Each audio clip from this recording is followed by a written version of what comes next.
চোটের কারণে গ্রুপ পর্বের শেষ ম্যাচে খেলতে পারেনি লিওনেল মেসি। কোয়ার্টার ফাইনালে ইকুয়েডরের বিপক্ষে খেললেও পুরোপুরি ফিট ছিলেন না।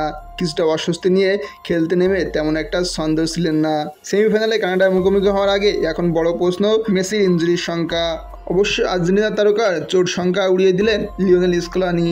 সাফ জানিয়ে দিলেন ফাইনালের লড়াইয়ে মাঠে নামতে প্রস্তুত LM10।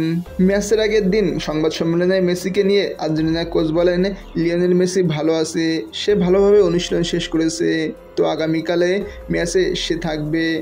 আমরা শান্ত আছি, সে ভালো পর্যায়ে, আমাদের জন্য জরুরি সে।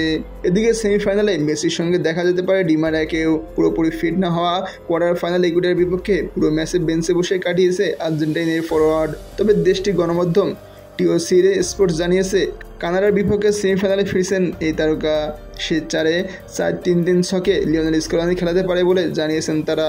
লিওনেল স্কলানি দল পুরো টুর্নামেন্টের ফেভারিট। নিশ্চিতভাবে কানাডার বিপক্ষেও তারা অনেক এগিয়ে থাকবে। এছাড়া র্যাঙ্কিং ও সাম্প্রতিক পারফরমেন্স মিলিয়ে যোজন দূরে কানাডা। তবুও সেমিফাইনালে উঠে ইতিহাস গড়া উত্তর আমেরিকার দেশটি ছেড়ে কথা বলবে না। আগামীকাল বুধবার প্রথম সেমিফাইনালে আর্জেন্টিনা কানাডা মুখোমুখি হবে বাংলাদেশ সময় ভোর 6টায়।